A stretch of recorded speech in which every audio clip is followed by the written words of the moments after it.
തെരഞ്ഞെടുപ്പിൻ്റെ ചൂട് കൂടി DA കിട്ടുമോ ഏപ്രിൽ 1-ന്? എത്ര ശതമാനം കിട്ടും? 8 ഗഡുക്കളായിക്കാൻ ആദ്യ ഗഡു കിട്ടുമോ? ഇങ്ങനെ 100 കണക്കിന് ചോദ്യങ്ങളാണ് ഞങ്ങളോട് ചോദിച്ചുകൊണ്ടിരിക്കുന്നത്. സാറേ, എന്താ DA ചെയ്യാത്തത്? DA മുങ്ങിയോ? DA കൊടുക്കുമോ? സാറ് സമ്പൂർണ്ണമായ രാഷ്ട്രീയത്തിലേക്ക് പോയോ എന്നൊക്കെ ചോദിച്ചുകൊണ്ട് ഒരുപാട് ആളുകളാണ് നമുക്ക് വാട്സപ്പിലൂടെയും കമൻറ്റിലൂടെയൊക്കെ നമ്മളെ വിളിക്കുന്നത്, അറിയിക്കുന്നത്. DA വിട്ടിട്ടില്ല കേട്ടോ.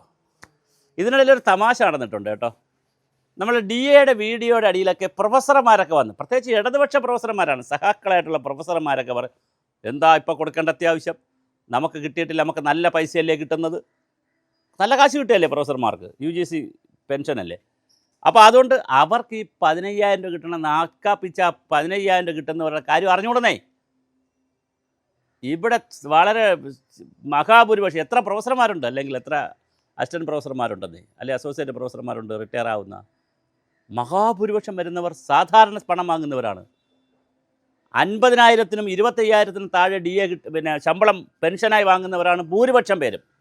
അതിനും ഭൂരിപക്ഷം ക്ലർക്കും അതും ഇതൊക്കെയല്ലേ ഭൂരിപക്ഷം പോസ്റ്റുകൾ, പിയൂണ്, ഡ്രൈവർ, ക്ലർക്ക്, ഇതൊക്കെയല്ലേ ഭൂരിപക്ഷം പോസ്റ്റ്. ഹയർ പോസ്റ്റുകൾ കുറവല്ലേ? IAS പോസ്റ്റ് എത്രയുണ്ട്? പ്രൊഫസർമാരുടെ പോസ്റ്റ് എത്രയുണ്ട്? അപ്പോൾ പ്രൊഫസർമാർക്ക് പക്ഷേ DA വേണ്ട. അതുകൊണ്ട് ഈ സുഭാഷിതത്തിൻ്റെ ഒരു ചർച്ചയായിട്ട് തന്നെ വയ്ക്കുകയാണ്. നമുക്ക് DA കൊടുക്കുമ്പോൾ ഒരു ക്ലാരിറ്റി ഉണ്ടാക്കിയെടുക്കണം. എന്താണ് ക്ലാരിറ്റി? ആദ്യം സാധാരണ ശമ്പളം എന്ന് പറഞ്ഞാൽ 25,000-ൽ കൂടുതൽ, 25,000 വരെ പെൻഷൻ വാങ്ങുന്നവർക്ക് ആദ്യം DA കൊടുക്കുക, ക്യാഷായിട്ട് കൊടുക്കണം, അവർ PF-ലൊന്നും ഇടരുത്. 50,000 പിന്നെ 50,000 വരെ വാങ്ങുന്നവർക്ക് അടുത്ത മാസം, പിന്നെ 75,000, 1,00,000 അങ്ങനെ കൊടുത്താൽ മതി. ഇവർക്കൊക്കെ പതുക്കെ കൊടുത്താൽ അതിൻ്റെ പൈസ ഉണ്ടെന്നേ, ഞാൻ പറഞ്ഞതല്ല കേട്ടോ, ഇത് പ്രൊഫസർമാർ വന്ന് പറഞ്ഞതാണ്. എന്തൊരു കഷ്ടമാണ്, എന്തൊരു ന്യായീകരണം, എന്ത് ക്യാപ്സൂളാണ് കഴിക്കുന്നത്. ന്യായീകരണ തൊഴിലാളികളുടെ ലോകത്താണ്. സ്വന്തമായി കിട്ടേണ്ട പിന്നെ ആനുകൂല്യത്തെക്കുറിച്ച് സ്വന്തമായേ അഭിപ്രായം പറയുന്നില്ല, സ്വന്തം യൂണിയനെ കൊണ്ടും അഭിപ്രായം പറയിക്കുന്നില്ല. വല്ലവനും വീഡിയോ ചെയ്ത് അഭിപ്രായം പറഞ്ഞാൽ, വല്ലവരും അഭിപ്രായം പറഞ്ഞാലും അതിൽ കയറി തള്ളും. എന്തിനാണ് ഈ ഞങ്ങൾ ഇതെന്തടാ ആടാ പിടിയടാ എന്നൊക്കെ പറഞ്ഞ് തള്ളും. എന്തായാലും DA ഏപ്രിൽ 1-ന് കൊടുക്കുമോ? അക്ഷയോട് പെൻഷൻ്റെ ബാക്കി ഉത്തരവ് ഇറങ്ങുമോ?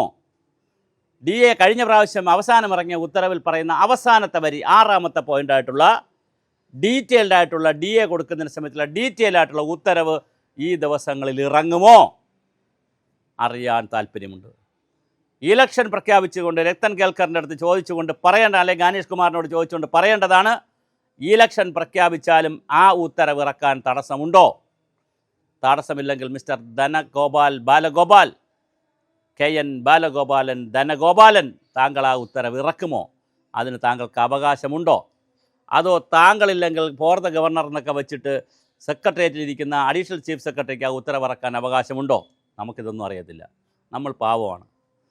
നമ്മൾ ഈ നാട്ടുകാരനെ അല്ല, മാവിലായിക്കാരനാണ്, ഇവിടത്തുകാരനെ അല്ല. ബണ്ടോ ഇതറിയാൻ താല്പര്യമുണ്ട്.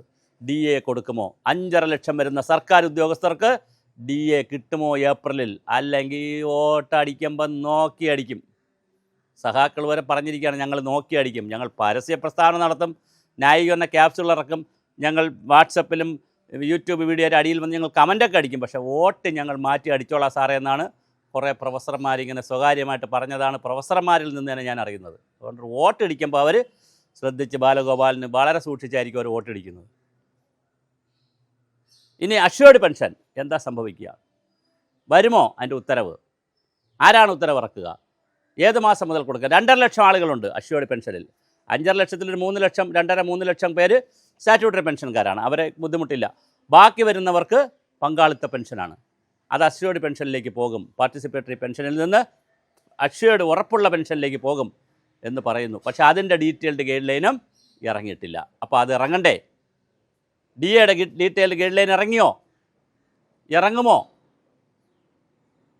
എത്ര ഗഡുവായി ലഭിക്കും? 8 ഗഡു. ഏതൊക്കെ മാസം ലഭിക്കും? സ്വാഹ. എത്ര വർഷം കൊണ്ട് ലഭിക്കും? അറിയില്ല. PF-ൽ ലയിപ്പിക്കുമോ? അറിയില്ല. ലയിപ്പിച്ചാൽ എത്ര കാലം കൊണ്ട് എടുക്കാം, അല്ലെങ്കിൽ എത്ര കാലം കഴിഞ്ഞെടുക്കാം? അതും അറിയില്ല. അപ്പോൾ ഒരുപാട് അനിശ്ചിതത്വം നിൽക്കുകയാണ് മിസ്റ്റർ സാർ. ഗവൺമെൻറ്റിനോട് പറയാനുള്ള ഒരുപാട് അനിശ്ചിതത്വത്തിൽ നിൽക്കുകയാണ്. ആ അനിശ്ചിതത്വത്തിൽ നിൽക്കുന്ന സമയത്ത് വളരെ കൃത്യമായി ഏപ്രിലിൽ എത്ര DA കിട്ടും, മേയിൽ എത്ര കിട്ടും, ജൂണിൽ എത്ര കിട്ടും, അങ്ങോട്ട് എത്ര DA കിട്ടും. ഇനി ശമ്പള പരിഷ്കരണത്തിനൊരു കമ്മീഷനെ വെച്ചു. ആ കമ്മീഷൻ വല്ല പെട്ടിക്കട ആഫീസെങ്കിലും തുടങ്ങിയോ? എന്തെങ്കിലും ഒരു ആഫീസ് തുടങ്ങിയോ? അതോ ചേട്ടന്മാർ ഇലക്ഷൻ്റെ കെയർഫുൾ ചാപ്പാടടിച്ചിരിക്കുകയാണോ? അവർക്ക് കാശൊക്കെ ഉണ്ടല്ലോ. VP ജോയി ആയാലും അഡ്വക്കേറ്റ് എന്താണ് ഈ വക്കീലിനെ വെച്ചിട്ട് ഒരു അഡ്വക്കേറ്റിനെ വെച്ചിട്ടുണ്ടല്ലോ, രാജഗോപാലൻ നായർ.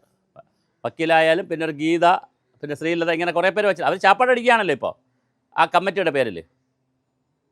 അണ്ടിപ്പരിപ്പും ചായയും കുടിക്കുകയാണല്ലോ, മുന്തിരിയൊക്കെ സർക്കാരിൻ്റെ ചിലവിൽ. വല്ലതായി എഴുതുന്നുണ്ടോ അവർ? ഒരു ടീമിനെയും വിളിച്ച് ഒരു ചർച്ചയും നടത്തിയില്ലല്ലോ. ഒരു സർവീസ് സംഘടനയും വിളിച്ച് ചർച്ച നടത്തുന്നത് കേട്ടില്ലല്ലോ. എന്തിനാ ഈ ഇലക്ഷൻ്റെ ഇടയിൽ കൊണ്ട് ഈ ഒരു പാപം ചെയ്തത്? ഇലക്ഷന് 3 മാസം 6 മാസം മുമ്പേ ചെയ്യേണ്ടിയിരുന്നില്ലേ? ഇതൊക്കെ ആരോടാണ് ചോദിക്കേണ്ടത്? എന്തായാലും വളരെ കൃത്യമായി സർക്കാർ ഉദ്യോഗസ്ഥരടങ്ങുന്ന 5.5 ലക്ഷം പേരും അതിൽ ന്യായീകരണ തൊഴിലാളികളും ക്യാപ്സൂൾ കഴിക്കുന്നവരും ഒഴിച്ച് ബാക്കി മുഴുവൻ പേരും, പിന്നെ 8.5 ലക്ഷം വരുന്ന പെൻഷൻകാരും കാത്തിരുന്നൊരു കസ്തൂരി മാമ്പരം കയ്യിൽ കിട്ടും ബാലറ്റ് പേപ്പറിൻ്റെ രൂപത്തിൽ. അവർ ഇടിച്ച് മറിക്കും, അല്ലെങ്കിൽ ഇലക്ട്രോണിക് വോട്ടിംഗ് മെഷീനിൽ കുത്തിമറിക്കും. 2 കുത്ത്, ഒന്ന് DA കൊടുക്കാത്തതിനുള്ള കുത്ത്, അല്ലെങ്കിൽ ശമ്പള പരിഷ്കരണം നടത്താത്തതിനുള്ള കുത്ത്, 3 അഷ്യൂർഡ് പെൻഷൻ പ്രഖ്യാപിക്കാൻ. അങ്ങനെ 2ഓ 3ഓ കുത്ത് കുത്താൻ സാധ്യതയുണ്ട്. പക്ഷെ ഒരു കാൻഡിഡേറ്റ് തന്നെ കുത്തണം, അല്ലെങ്കിൽ അസാധുവായി പോവും. വളരെ ശ്രദ്ധിച്ചു കൊള്ളുക. എന്തായാലും DA എന്ന് കിട്ടും. അഷ്യൂർഡ് പെൻഷൻ്റെ ഗൈഡ് ലൈൻ ഇവിടെ എത്രയാണ്? DAയുടെ രൂപം എന്താണ്? അതിൻ്റെ അവസ്ഥ എന്താണ്? ഗൈഡ് ലൈൻ ഇതറിയാൻ ഉദ്യോഗസ്ഥർ കാത്തിരിക്കുന്നു. കസ്തൂരി മാമ്പഴം കാക്ക കൊണ്ട് പോകുമോ? ഗോപാൽ സാറേ.